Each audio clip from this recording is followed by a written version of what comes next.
Question बहुत simple और बहुत इंपॉर्टेंट है, वर्किंग नोट्स का गेम है इस पूरे क्वेश्चन में।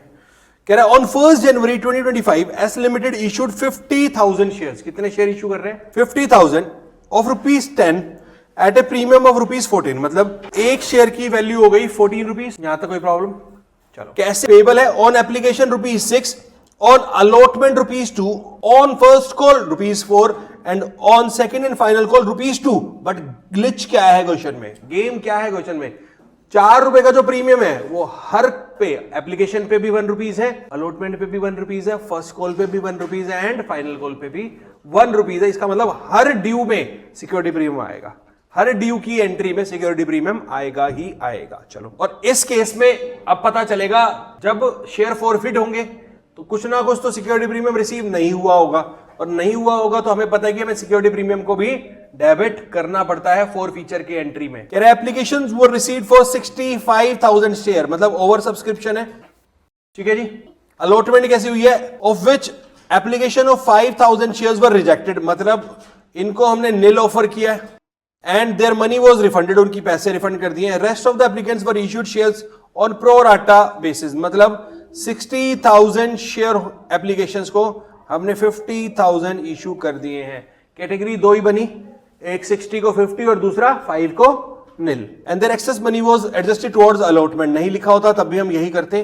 अब सुनना, इंपॉर्टेंट पॉइंट यहां स्टार्ट हो रहा है। अशोक एक पर्सन है to whom 1000 share were allotted, तो इसको हमने 1000 शेयर अलॉट किए हैं, तो इसने अप्लाई तो ज्यादा ही किए होंगे। ठीक है। फेल्ड टू पे द अलॉटमेंट मनी, इसने अलॉटमेंट मनी नहीं दी है and his share were forfeited after allotment, तो फॉर फीचर आफ्टर अलॉटमेंट है, एक फॉर फीचर हो गया यहां पे। उसके बाद कह रहा है रोहन जो दूसरा पर्सन है हु अप्लाइड फॉर 1800 शेयर, इसने अप्लाई किए थे 1800 शेयर्स के लिए। ठीक है, जिसको 1500 मिले होंगे इसका मतलब, पर ठीक है आगे कैलकुलेट कैसे करने मैं बता दूंगा। फेल टू पे द 2 कॉल्स, इसने कॉल्स नहीं दिए हैं एंड इसके शेयर फॉरफिट हुआ फाइनल कॉल के बाद। कोई बात नहीं जी। टोटल जितने शेयर फॉरफिट हुए हैं उसमें से सिर्फ 1900 शेयर री इश्यू है as fully paid up on receipt of ₹9, इसका मतलब डिस्काउंट पे हुए हैं इशू। ठीक है, और उसमें जो री इशू है उसमें रोहन के शेयर सारे इंक्लूडेड है। ठीक है, रोहन के शेयर इंक्लूड करने हैं। अब रोहन कौन है? ये पर्सन है, तो रोहन के शेयर इंक्लूड करके चलेंगे। आई बस समझ में? बचे हुए जो भी होगा वहां पे ले लेंगे। देखो मान लो रोहन के मैंने आपको बताया 1500 शेयर फॉरफिट हुए, तो इसका मतलब 1900 में से 1500 शेयर तो रोहन वाले हो जाएंगे और बचे हुए 400 ही होंगे हमारे अशोक के शेयर। और इसका ट्रीटमेंट डिफरेंट कैसे होगा ये देखेंगे। कह रहे pass general entry, general entry pass करना कोई इश्यू नहीं है। सबसे पहले वर्किंग नोट पे तो हम आपको पता ही एक ही चीज बनाते हैं, वो है टेबल। सिंपल छोटी सी टेबल बना लेते हैं। कैटेगरी दो ही कैटेगरी है, शेयर एप्लीकेशन @6 ₹1 प्रीमियम के साथ, access share allotment @2 including 1 premium and bank. First category है मेरी 60,000 को 50,000 एंड सेकंड कैटेगरी है 5,000 को। ठीक है जी। अब शेयर एप्लीकेशन पे कैटेगरी 1 में कितने रुपए आए होंगे? 60,000 इंटू 6 3,60,000 आया ना बेटा। ठीक है, और इस पे 30 ही आया। इसमें एक्सेस कितना है? 10,000 इंटू 6 60,000 रुपीज, और यहाँ पे तो पूरा 30 है क्योंकि नील अलॉट हुआ है। ठीक है, तो इसका मतलब है अलॉटमेंट में कुछ जाएगा नहीं, बैंक से 30,000 रिफंड हो जाएंगे। अलॉटमेंट पे अब हमें चाहिए 1 लाख रुपीस। अब देखना बेटा, ध्यान से सुनना जो मैं कहना चाह रहा हूं, इसको कर रहा हूं ग्रीन से। अब देखो ₹2 अलॉटमेंट पे चाहिए, तो इसका मतलब है ₹1 प्रीमियम का है, तो ₹1 ही अलॉटमेंट का होगा, और हमारे पास एक्सेस कितना है? 60,000। तो बेटा अलॉटमेंट और अगर मैं प्रीमियम अलग अलग करूं तो दोनों के लिए मुझे 50-50 चाहिए। यस और नो? ₹2 इंटू 50,000 1 लाख होता है ना, तो 50-50 चाहिए, और 60 एप्लीकेशन पे है। तो बेटा जो मैं 60 पूरा यूज करूंगा, इसका मतलब है कुछ पार्ट तो मेरे पास सिक्योरिटी प्रीमियम रिसीव हो चुका है। इसका मतलब ऑलरेडी जो अशोक ने पेमेंट नहीं की थी अलॉटमेंट मनी की और उसका फॉर फीचर हुआ था, तो उसमें से शेयर प्रीमियम का, सिक्योरिटी प्रीमियम का पैसा आया है हमारे पास। इसका मतलब ये है, कहना चाहता है ये बेटा कैटेगरी अलग है ना, उनको तो रिफंड कर दिया बैंक ने, बोला तो है बैंक से। तो हमारा टोटल एप्लीकेशन में पैसा कितना आया? 3,90,000। अलॉटमेंट पे यूज कितना होगा बेटा? 60,000 एंड बैंक से रिफंड कितना होगा बेटा? देखो 50-50 चाहिए था दोनों, हमारे पास 60,000 है। ठीक है, हमारे पास 50,000 है उसके लिए, अलॉटमेंट के लिए 50,000 है, सिक्योरिटी प्रीमियम के लिए हमारे पास 60 एक्सेस में है। तो इसका मतलब कुछ पार्ट तो सिक्योरिटी प्रीमियम का हमें ऑलरेडी रिसीव हो चुका है, वो कितना कैसे करना है हम आगे देखते हैं अभी। ठीक है, फर्स्ट एंट्री करते हैं। Bank account debit to share application account कितना है बेटा 3,90,000, ठीक है यहां तक। Second entry share application account debit to share capital account to security premium to share allotment account and to bank account 3,90,000। Capital में कितना जाएगा बेटा 50,000 इंटू 5 2,50,000। सिक्योरिटी में कितना जाएगा बेटा 50,000।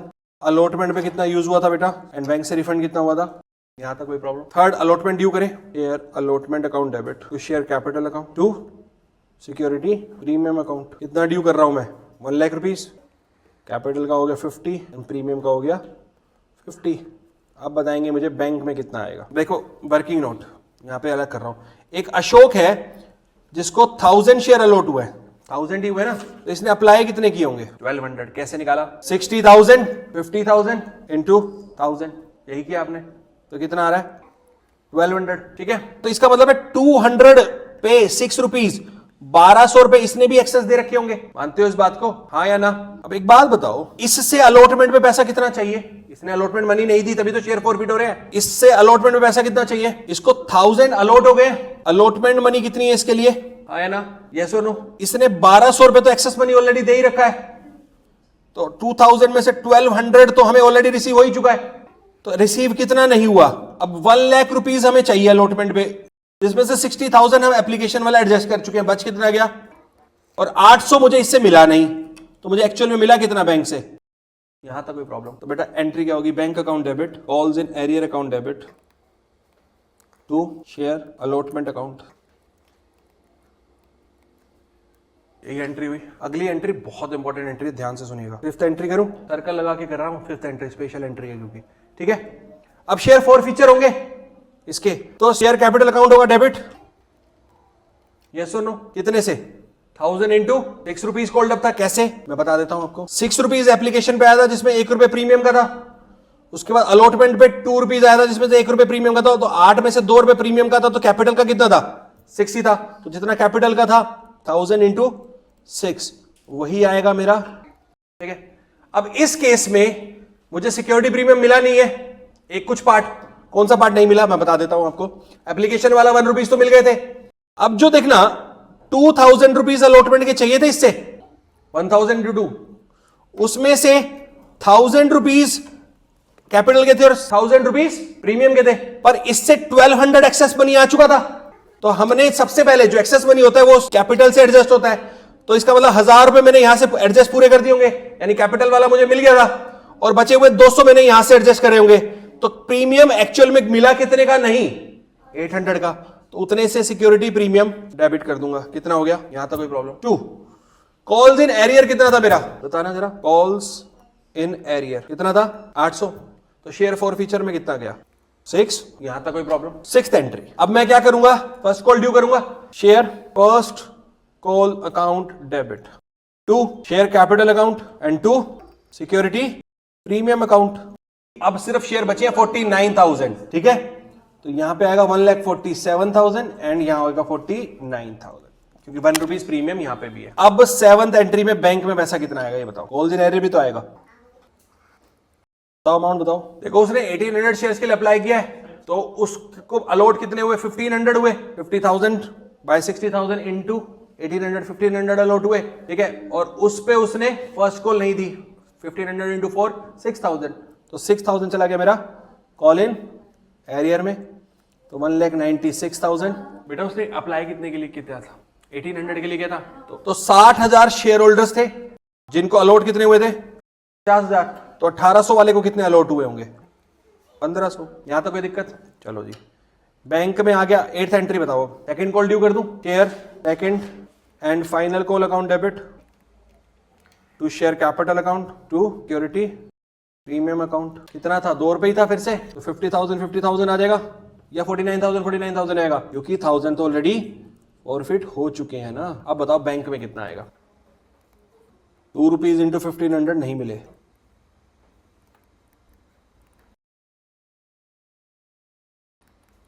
तो अब शेयर कैपिटल अकाउंट होगी डेबिट, सिक्योरिटी प्रीमियम अकाउंट होगा debit to calls in arrears and to share forfeiture account. हाँ जी, कैपिटल कितने से डेबिट होगी? 1500 शेयर फॉरफिट हो रहे हैं, 10 रुपए पूरा कोल्ड अप है तो 15,000। सिक्योरिटी प्रीमियम कितने से डेबिट होगा? 1500 इंटू 2, 3000। कॉल इन एरियर पे कितना जाएगा जल्दी बताओ? कैसे बेटा? 6000 एंड 3000, 9000। तो बेटा बाकी शेयर फॉरफीचर में भी कितना जाएगा?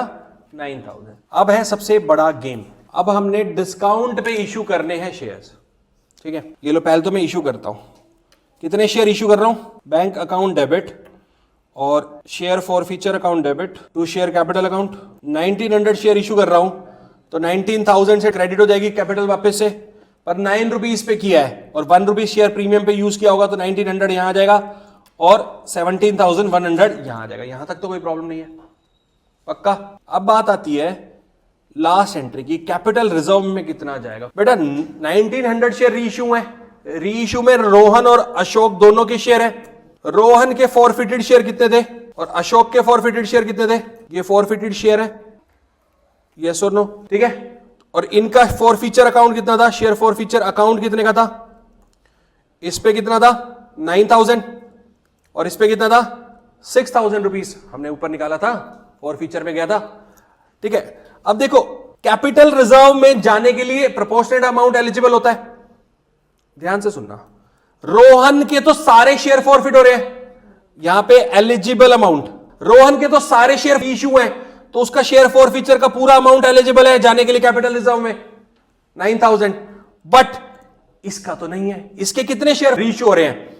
400 आउट ऑफ 1000, टोटल था कितना? 6000। तो इसका मतलब सिर्फ 2400 ही तो एलिजिबल है कैपिटल रिजर्व में जाने के लिए। तो टोटल एलिजिबल अमाउंट कितना है? 9000 प्लस 2400, 11,400, जिसमें से यूज कितना हो गया? लेस कर देंगे यूज्ड 1900, तो बच कितना गया? बताओ कितना बचा? 9500। यही जाएगा कैपिटल रिजर्व में। तो हमारी जो लास्ट एंट्री होगी वो होगी शेयर फॉरफीचर अकाउंट डेबिट 9500। ये है हमारा पूरा क्वेश्चन। मेन गेम था इस क्वेश्चन में ये वाला। देखो, जब भी 2 या 2 से ज्यादा शेयर होल्डर के शेयर फॉरफिट होकर रीइश्यू हो रहे हैं और उसने मेंशन कर दिया कि किसी एक शेयर का सारा रीइश्यू करेंगे, तो एलिजिबल अमाउंट निकालेंगे। जिसका पूरा रीइश्यू है शेयर फॉरफीचर वाला, वो पूरा एलिजिबल हो जाएगा। जिसका प्रोपोर्शनेट हो रहा है उसका प्रोपोर्शनेट होगा, टोटल करेंगे, माइनस करेंगे यूज्ड अमाउंट, तो ही उतना ही कैपिटल रिजर्व में जाएगा।